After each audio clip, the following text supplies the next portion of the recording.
अस्सलाम वालेकुम वरहमतुल्लाहि वबरकातुहू। उम्मीद है आप सब खैरियत, तंदुरुस्ती और आफियत के साथ होंगे। आप देख रहे हैं मेरा और अपना यूट्यूब चैनल JJC भाई सर जवाद। मैं हूं जवाद अख्तर। आज की lecture video first year maths के चैप्टर 7 की सेकंड एक्सरसाइज 7.2 का पार्ट 2 है। इससे पहले मैं आपको इसका पार्ट 1 डिलीवर कर चुका हूँ, उसी की कंटिन्यूएशन है। शुरू करते हैं। बिस्मिल्लाहिर्रहमानिर्रहीम। मैंने चैप्टर को 2 हिस्सों में तकसीम कर दिया है पढ़ाने में आसानी के लिए। 7.1 को नाम रख दिया मैंने मैथमेटिकल इंडक्शन, और 7.23 जो है ये बाइनोमियल थ्योरम है। सही है, वरना बुक का चैप्टर का नाम एक साथ है बुक के अंदर। पेज नंबर 228 में मौजूद है। कुछ काम मैंने पहले से बॉक्स वॉक्स बना के रखे हुए ताकि आपका टाइम थोड़ा बच जाए। लास्ट क्लास के लेक्चर में मैंने ये आपको एक जनरल टर्म फार्मूला बताया था, इसको रिकॉल कीजिए, कैचअप करें लास्ट लेक्चर। इसको जनरल टर्म फार्मूला कहते हैं किसी बाइनोमियल एक्सपेंशन के क्वेश्चन या केस में। ठीक है, अब 2 केस हम कर चुके हैं। इस पर मैंने C3 इसलिए लिख दिया है पहले से, और स्टैटिक के इम्पॉर्टेंट तरीन क्वेश्चन है, तवज्जो रखिएगा। और C3 इसलिए कि 2 केसेस हम पढ़ चुके हैं। याद दिलाऊँ आपको, जो पार्ट 1 का लेक्चर है उसमें केस 1 ये था कि इसी जनरल टर्म के ज़रिए हम इंडिकेटेड टर्म तक पहुँचते थे। इंडिकेटेड टर्म क्या होती है कि 5th टर्म 9th टर्म कोई पर्टिकुलर टर्म आपको दे दे, मेंशन कर दे, और आप उसको फ़ौरन N और R तय करते हुए पुट करें और गेट करें। उसके बाद केस 2 आया था, थोड़ा सा ट्रिकी, एक लेवल अबव। उसमें यह था कि मिडिल टर्म या मिडिल टर्म्स सिंगुलर प्लूरल के इवन और ऑड इंडेक्स पावर के ज़रिए हम पहले आइडेंटिफाई करते थे कौन सी भी टर्म मिडिल टर्म होगी उस पूरे एक्सपेंशन में, और फिर उसके बाद हम वो सिंप्लीफाई करके निकालते थे। ये तो हो गए थोड़े से लेवल 1 टू नॉर्मल या मॉडरेट। अब थोड़ा अबव एवरेज लेवल है। इसमें आपको कहा जाएगा independent of x. Most important question ये है। 4, 5, 6 लास्ट लेक्चर में हुआ है, 7 ये रहा। इसके बाद 8 इंशाल्लाह होगा, और एक सवाल और मेरे साथ रहिएगा। इंडिपेंडेंट ऑफ एक्स का मतलब होता है फ्री ऑफ या फ्री फ्रॉम, आज़ाद, यानी जिसमें वो चीज़ ना हो, उसके अलावा, उसके बग़ैर। सही है। अब हम इसमें क्या करें? अब हम अपने मर्ज़ी से तो ले नहीं सकते कि फला टर्म जो है वो इंडिपेंडेंट ऑफ एक्स होगी, तो इसलिए हम पहले सपोज़ करेंगे ये R+1 जो हमारी पोजीशन होती है, यानी टर्म होती है, कि वो टर्म इंडिपेंडेंट ऑफ एक्स होगी।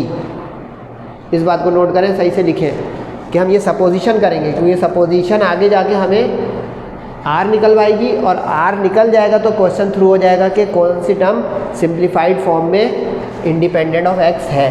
यहाँ तक सही है? ओके। अब हम general term formula last lecture box बना दिया दोबारा से कि रिकॉल करें, क्योंकि आज के लेक्चर में भी मुसलसल इस्तेमाल होगा। अब इसमें हम सपोज़ क्या क्या करते थे भाई? पहली टर्म जो होती थी उसको x बोलते थे, तो 2x है। दूसरी टर्म होती थी उसको y बोलते थे, 1/x² है। इंडेक्स को n बोलते थे, 9 है। फंस गया मामला R का, क्योंकि R निकलेगा तो क्वेश्चन पूरा कंप्लीट होगा। अब इसी R की तलाश में काम करना है। अब इसमें थीम क्या है, वो थीम सुने गौर से और समझे। x जितनी जगह होंगी ना, वो सारे x जोड़ के एक जगह करेंगे हम, लॉज ऑफ एक्सपोनेंट के जरिए। 9-10 क्लास का, base same power add multiply में हो, डिवाइड में हो तो base same power subtract, quotient वाला लॉ जो होता था, उसके ज़रिए हम जितने x हैं उन सबको एक बनाएंगे। क्योंकि देखिए 2 जगह x नज़र आ रहा है, इसमें भी x है, इसमें भी x है, तो इसको जब तक कंबाइन अप नहीं करेंगे तब तक ये क्वेश्चन आगे नहीं बढ़ेगा। अब देखें क्या किया मैंने, सारी चीज़ों को रख दिया सवाए R के। ठीक है यहाँ तक। अब इसमें हम x वाले को पकड़ेंगे। x वाले कौन कौन से? ये, इसको ज़रा ध्यान से देखिएगा जो मैं करने जा रहा हूँ। अब इसमें x मल्टीप्लाई में, इसमें x डिवाइड में। तो मैट्रिक में एक होता था कि अगर x के ऊपर m हो और x के ऊपर n हो तो बेस सेम पावर सब्ट्रैक्ट हो जाती थी डिवाइड में, मल्टीप्लाई में हो तो ऐड होती थी। अब इसलिए 2r ऊपर जाके माइनस होगा, तो -r और -2r होके मिलकर हो गया -3r। तो ये नज़र आ गया। ये बहुत अहम काम है, क्योंकि अब इससे r आ जाएगा, इसलिए इसको इक्वेशन 1 बोला कि r जो आ जाएगा वो इसमें हम पुट कर देंगे और क्वेश्चन हो जाएगा डन। अब since this term is suppose, क्योंकि हमने यही टर्म सपोज की थी R+1 वाली, TR+1 वाली, तो अब हमने चूँकि सपोज किया इसको इंडिपेंडेंट ऑफ एक्स, तो इंडिपेंडेंट ऑफ एक्स का मतलब आज़ाद ना हो, और ना हो का मतलब x की पावर 0। किसी भी चीज़ की पावर 0 का मतलब 1 होता है, और 1 का मतलब ये हो गया उसमें x नहीं होगा। ओके।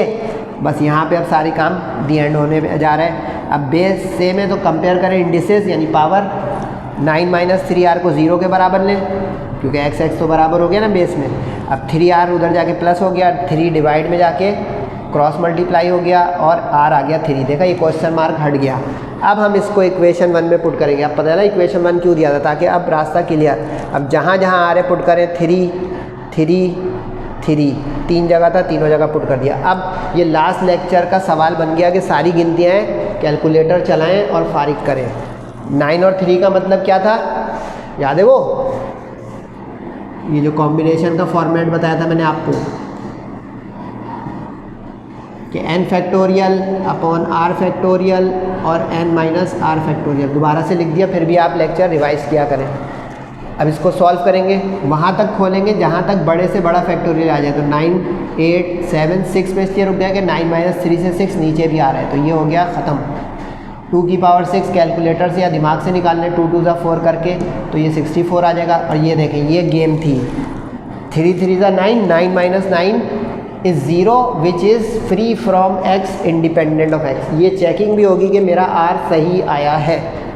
अब कैलकुलेटर में डाल दें बाकी चीज़ें, यानी 3 2 ज़ा 6 को डिवाइड में और बाकी 9 8 7 और 64 को मल्टीप्लाई में, तो मल्टीप्लाई डिवाइड से आपका जवाब आ जाएगा 5 3 7 6। ये 4 कैसे हो गया सर, 3 + 1 इज़ 4, यानी 4 टर्म हमारी इंडिपेंडेंट ऑफ x है, जो कि अच्छा ये जो बोलेगा ना सिंप्लीफाइड फॉर्म, इसका यही मतलब है क्या, पूरा हल करके जवाब दें, यानी कि पुट करके छोड़ दिया, पूरा सिंप्लीफाई करके गिनती में आंसर आएगा। अब इसी के रिवीजन करें जल्दी से सेकंड पार्ट में, क्योंकि 2 पार्ट है इस क्वेश्चन के, इसमें भी इंडिपेंडेंट ऑफ x है। अब मैंने डॉट डॉट लगा दिया है एक्लिप्स, ये वर्डिंग यहाँ से उठाइएगा। ओके, आगे अब यहाँ पे x जो है वो 2x है, y जो है 5/x है और इंडेक्स जो है वो 6 है। ठीक, अब r इसमें भी हमारा निकालना है। अब जल्दी जल्दी रखें, n की जगह 6, n की जगह 6, x की जगह 2x और y की जगह 5/x। अब इसमें भी वही करना है, x को एक जगह, क्योंकि अगर x को एक जगह नहीं किया तो फंस जाएगा। लेकिन अब इस सवाल में एक चीज़ मैंने बताई थी कि नहीं, देखिए 2 और x 2 थे, तो 2 के ऊपर भी 9 माइनस r अलग होगा, तभी ये 2 की पावर 9 माइनस r अलग होगा, तभी ये 2 की पावर सॉल्व होगा। इसमें आपने नोट किया, ये 2 आ रहा था आगे की तरफ, लेकिन मैंने इसको पीछे किया है ताकि ये हिस्सा गिनतियाँ आ जाए, यानी कोफिशिएंट आ जाए नंबर में। तो बिल्कुल इसी तरह यहाँ देखें 2 और x, तो 2 की पावर 6 माइनस r तो अलग आ जाएगा और x की पावर 6 माइनस r अलग आ जाएगा। इसकी थ्योरी ये होती थी कि अगर 2 टर्म पे कोई पावर हो तो दोनों पे अलग अलग आ जाती है। अब देखिए 2 पे भी वो पावर आ गई और x पे भी आ गई, 2 पे भी और x पे भी। 2 वाली तो गिनती बन जाएगी जैसे यहाँ बन गई, x वाली जो है हमारी इंडिपेंडेंट में चली जाएगी। सही, अब इसमें देखें एक 5 भी आ गया, वहाँ पे 1 था तो 1 ने बचत करा दी थी, 1 को कितनी भी पावर करें 1 होता है। 5 जो है हल करना पड़ेगा, तो 5 को भी देखें पीछे लाया ताकि ये वाला हिस्सा जो है पूरा कोफिशिएंट बन जाए गिनती। ये सब समझने का है बेटा, देखिए इसलिए मेरे लेक्चर्स थोड़े लंबे होते हैं कि मैं समझा रहा हूँ। ये वाला हिस्सा कोफिशिएंट बन जाएगा, कोफिशिएंट का मतलब गिनती गिनती गिनती। अब ये देखिए सारा हिस्सा गिनती का हो गया, गिनती आ गई, वो वाला हिस्सा x का अलग हो गया। यही थीम यहाँ पे चलेगी। अब ये वाला 5 को पीछे क्यों लाए, x को आगे क्यों किया, ताकि x वाली चीज़ x के साथ सॉल्व हो, यानी इतना हिस्सा x के साथ सॉल्व हो। अब यहाँ पे भी माइनस r, ऊपर जाके माइनस r जो ये सिखाया था। अब माइनस r माइनस r कितना हो गया, माइनस का 2r। अब बिल्कुल उसी तरह के हमने सपोज किया था इस टर्म को इंडिपेंडेंट ऑफ x, तो अब इसकी कंपैरिजन हो जाएगी x की पावर 0 के साथ। तो क्या हो जाएगा, 6 minus 2r is equal to 0, 2r उधर जाके प्लस 2 डिवाइड में क्रॉस मल्टीप्लाई होके कट के 3 आ गया। इसका मतलब हो गया इसमें भी इत्तेफाक से 4 टर्म, रटिएगा नहीं कि 40 टर्म आती रहेगी, ये इत्तेफाक हो रहा है कि R3 एक स्टूडेंट याद ही कर ले कि R3 आता है। नो, अचानक से कुछ और आएगा, तैयार रहिएगा। सही है, अब पुट कर दें r को 3 कहाँ, इक्वेशन 1 में, ताकि हमारा आंसर आ जाए R3। अच्छा अब देखें यहाँ पे 4 जगह आ रहे हैं, उसमें एक जगह कम था क्योंकि इस 1 की वजह से। अब यहाँ पे 4 जगह, यहाँ पे R3 पावर में 1 2 3 जगह, तो 1 2 3 जगह एहतियात करनी होगी। अब 6 3 2 3, क्योंकि 6 माइनस 3 2 हो गया, 5 का क्यूब। और ये देखें चेकिंग होने जा रही है, 2 3 ज़ा 6 6 माइनस 6 से दोबारा पावर 0 आई, और किसी भी चीज़ की पावर 0 का मतलब 1, यानी फ्री फ्रॉम x हो गया, फारिग हो गया, इंडिपेंडेंट आ गया। लेकिन अब कैलकुलेटर बहुत चलेगा। 3 का मतलब 6 फैक्टोरियल, ये जो बताया था, अपॉन 3 फैक्टोरियल और 6 माइनस 3 फैक्टोरियल, ठीक है ना। ये फार्मूला जो बताया हुआ है इसको याद रखिएगा। ये फार्मूला जो है होता है n factorial r factorial n minus r factorial. अब इसको कैलकुलेटर में डालें। 2 का क्यूब 8, 5 का क्यूब 125, 6 को वहाँ तक खोलें जो बड़े से बड़ा है। 3 आ गया तो 3 पे रोक दिया, बाकी मैं तो कैलकुलेटर के बगैर ही कर दूँ। 3 2 6, 6, ठीक हो गया। 5 4 20 और 3 0, ये कैलकुलेटर रखा हुआ है। हाँ, जहाँ पे ज़रूरत पड़े थोड़ा हम भी चलाएंगे, आप भी चलाएं। यहाँ पे देखें ज़रूरत ही नहीं। 3 2 6, 5 4 20, 20 को 1000 से गया 20,000। कितना अच्छा सा जवाब आ गया इस सवाल का, तो समझ में आ रहा है, मज़ेदार है। अब इसी जैसे सवाल है, ये आ गया केस 4, आखिरी केस, इस जनरल टर्म फार्मूले का आखिरी केस। इसमें वो कह रहा है, अच्छा इसमें 3 पार्ट हैं, तीनों अलग अलग तरह के होंगे लेकिन तीनों में काम एक ही है। इसमें कहेगा इन्वॉल्विंग, यानी इसमें पर्टिकुलर टर्म इन्वॉल्विंग मांगेगा। जैसे इसमें independent of x, involving x की पावर 6, इन्वॉल्विंग a की पावर 8, एक तीसरा पार्ट है इन्वॉल्विंग x की पावर ये या y की पावर ये। तो इसका मतलब ये होगा कि बिल्कुल वही काम करेंगे जहाँ पे हमने ये सपोज किया था कि this term r+1 term is independent of x। वहाँ पे हम इंग्लिश लिख देंगे कि इज़ इन्वॉल्विंग x की पावर 6 या इन्वॉल्विंग एज द केस में भी, जैसे a की पावर 8 और थर्ड पार्ट जो होगा वो।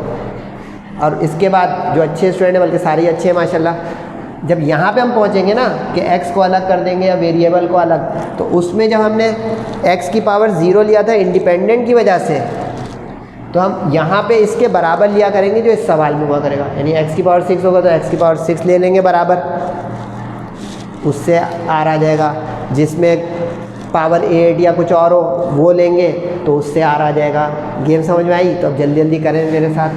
देखिए गौर करते हैं, मैं पहले थ्योरी बताने लगता हूँ, क्वेश्चन पे जा रहा हूँ लेकिन रुक गया कि थ्योरी बताऊँ। रीज़न ये है कि अंडरस्टैंडिंग से छपाना बहुत मेरे लिए आसान है, लेकिन मेरा दिल नहीं उस पर ठुकता।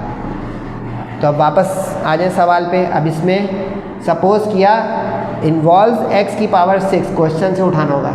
इंडिपेंडेंट वाला तो है कि इंडिपेंडेंट लिखा हुआ तो 2 पार्ट थे, इसमें क्वेश्चन टू क्वेश्चन वेरी करेगा, सही है।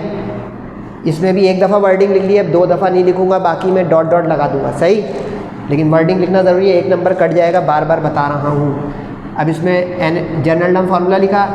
पहली टर्म क्या, 2x क्यूब, x हो गया। सेकेंड टर्म, अच्छा इसमें माइनस आ गया अचानक से, देखें plus plus minus, last lecture देखिए माइनस उसके साथ जाएगा वरना सारा प्लस माइनस का मसला हो जाएगा। सब कुछ कर लिया, माइनस प्लस की गेम हो गई। एहतियात, इंडेक्स क्या है 7, वो हो गया n, और फिर r का तलाश।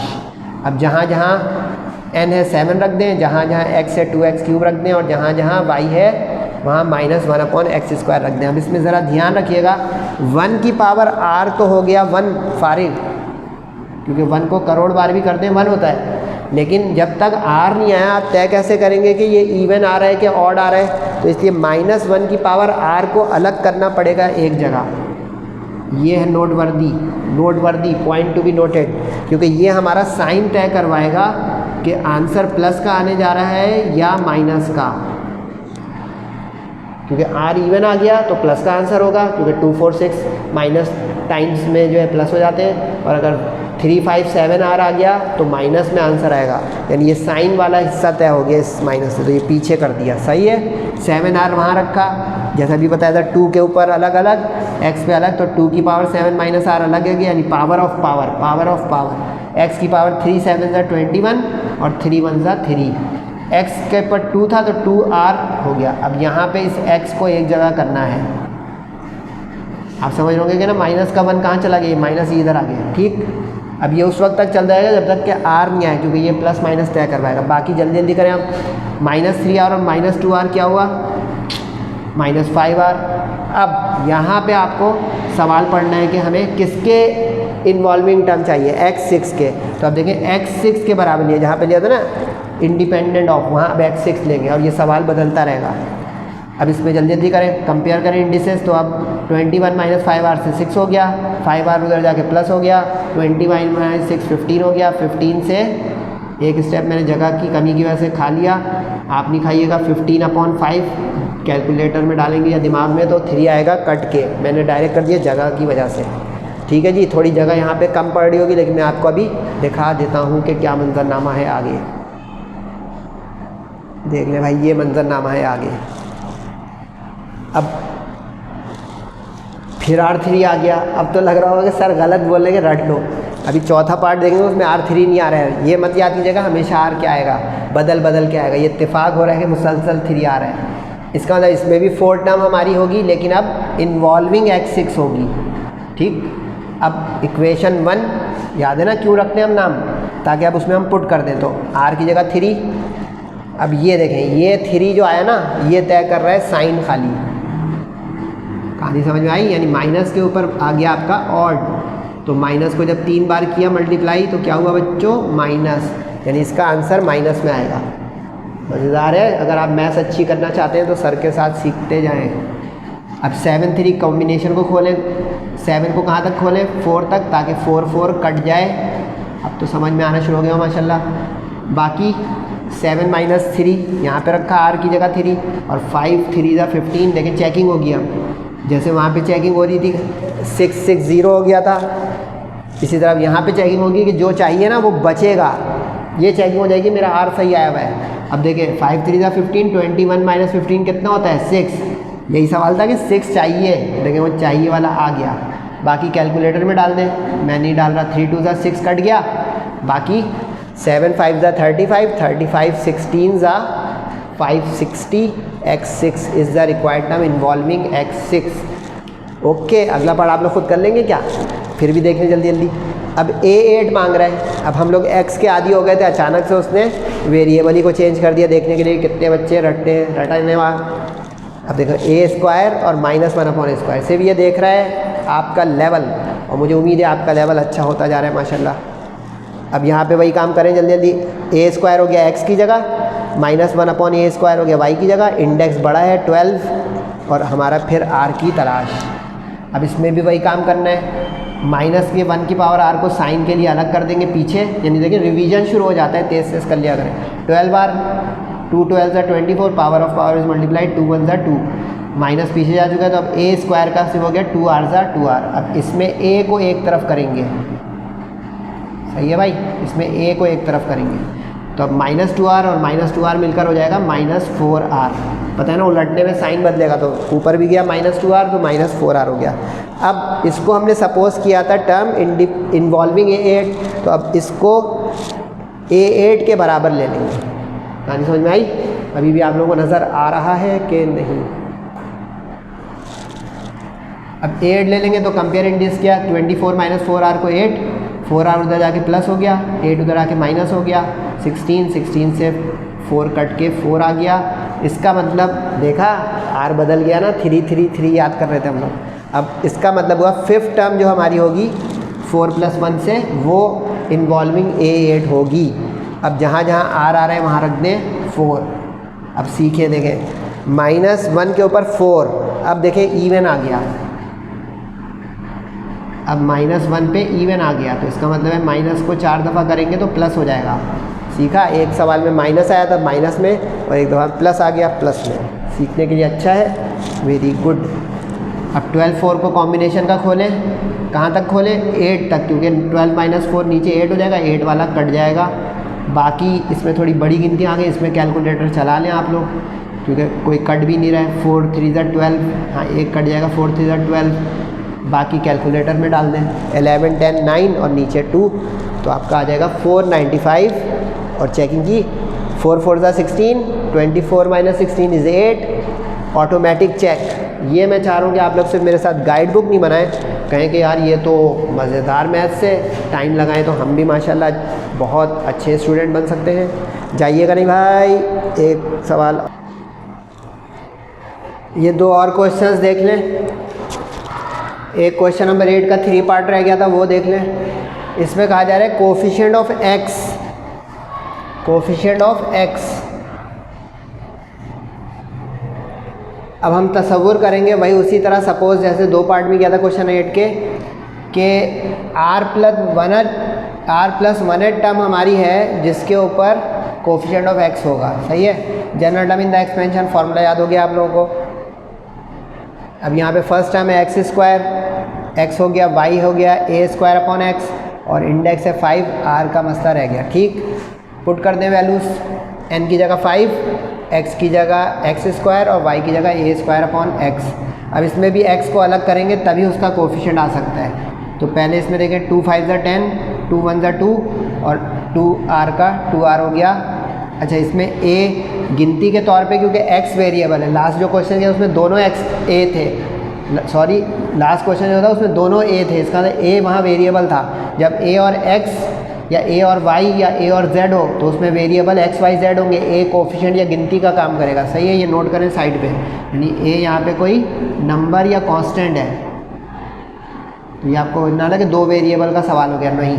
तो अब इसमें a की पावर 2r को पीछे कर दिया, यानी कि ये पूरा जो होगा ना ये अब कोफिशिएंट बन जाएगा, क्योंकि हम जानते हैं कि ये वाला हिस्सा जो है गिनती आती है, a जो है अभी सर ने समझा दिया तो लाजमी हुआ ये पूरा हिस्सा गिनती बन जाएगी, गिनती को कहते हैं कोफिशिएंट। x की पावर r, अब ये वाला हिस्सा x वाला जो है इसको एक जगह करें। अच्छा, इसमें पॉजिटिव है तो माइनस वाला साइन कन्वेंशन की बचत हो गई, -2r और r जाके हो गया -3r, सही। अब इसमें हमने सपोज किया था कि इस टर्म में कोफिशिएंट ऑफ x है, तो अब इसको हम x के बराबर कंपेयर कर लेंगे, यानी x की पावर 1 का मतलब x, समझ गए। तो अब इंडिसेस होंगी 10 - 3i = 1, 3i उधर जाके प्लस 1 इधर आके माइनस, 10 - 1 9 हो गया, 3 से कट के ये 3 आ गया, फिर 3 आ गया, एक जगह 4 आया था बाकी मुसलसल 3 आ रहा है, वाह यार। इसका मतलब है 4 टर्म हमारी कोफिशिएंट ऑफ x रखेगी।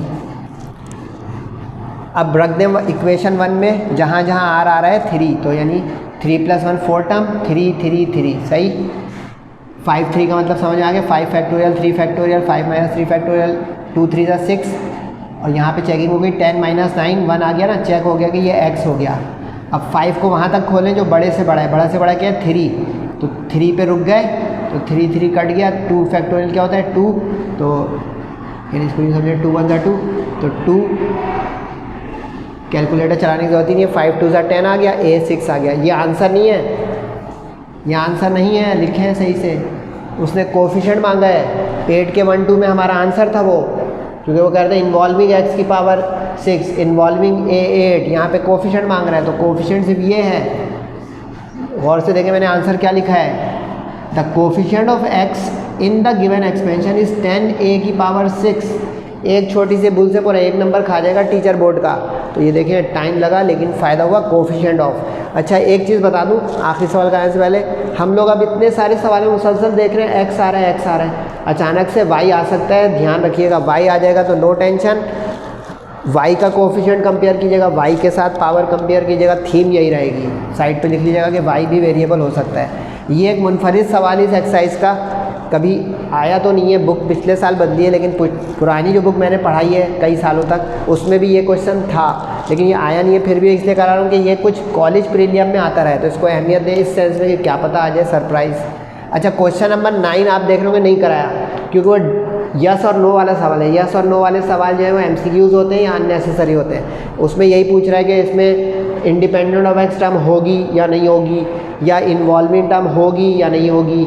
तो इसका साइड पे लिख लें क्वेश्चन 9 की हिंट। यहाँ पे जब आप पहुँचेंगे ना r वाली जगह, बिल्कुल ऐसे ही करते जाइएगा, r वाली जगह पे पहुँचेंगे, अगर तो वो फ्रैक्शन में या अपॉन में या माइनस में आ जाएगा तो आप लिख देंगे नो, क्योंकि r से देखें नंबर ऑफ टर्म तय होती है, number of term can not be in fraction, can not be negative, तो वो लिख के आप फारिग कर देंगे उस सवाल को कि इस एक्सपेंशन में फला टर्म या इंडिपेंडेंट ऑफ x टर्म नहीं है।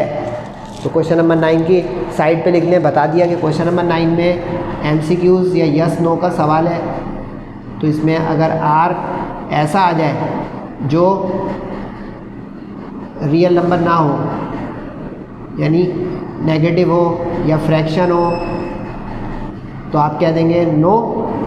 और अगर इसी तरह 1 2 3 4 5 6 कुछ आ जाएगा तो आप कहेंगे यस। क्लियर हो गया? तो 9 बोनस है, करना चाहे तो कर लीजिएगा, मैं उसको अहमियत नहीं दे रहा। इस पे आ जाए, इसको उसने क्वेश्चन नंबर 4 के साथ जोड़ दिया इस क्वेश्चन को। वो वो कह रहा है coefficient of 5th term 6th term 7th term in expansion are in AP। काफ़ी दिनों बाद आया भाई AP, याद आया, एरिथमेटिक प्रोग्रेशन। तो बताएं इसकी n की वैल्यू। अब ज़रा रिकॉल करना पड़ेगा आप लोगों को चैप्टर नंबर 4, मुझे तो याद है। अब इसमें उसने कहा है कि 5th टर्म 6th टर्म और 7th टर्म का कोफिशिएंट इसमें भी देखें कोफिशिएंट का लफ्ज़ आ रहा है, तो इसका मतलब है हमें ये बहुत काम आएगा। ये देखें ये बहुत काम आएगा, इधर देख लें, सीखें। इससे जोड़ूंगा मैं आपको ताकि आपको रटना ना पड़े। ये देखें इधर, ये 4 टर्म थी,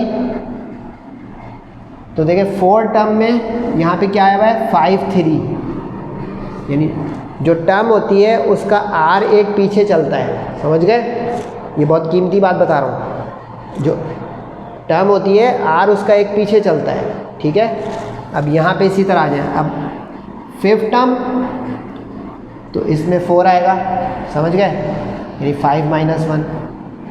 अब अगला है 6th टर्म तो 6 - 1, फिर अगला है 7th टर्म तो 7 - 1। ओके हो गया।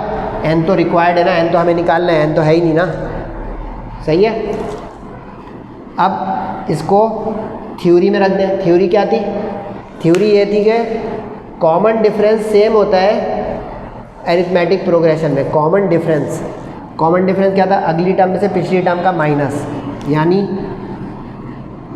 अब 5th 6th 7th बोला है ना, यानी 6th टर्म का 5th टर्म से डिफरेंस बराबर होना चाहिए 7th टर्म का 6th टर्म से डिफरेंस। ओके हो गया।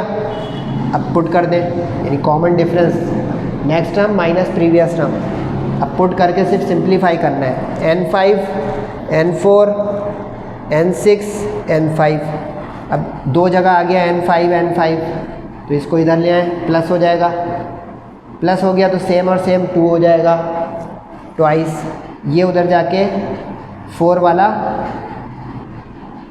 5 वाला तो ये इधर लाया प्लस हो गया ना, तो 4 वाला उधर जाके प्लस हो जाएगा, ये माइनस था ना, ठीक हो गया।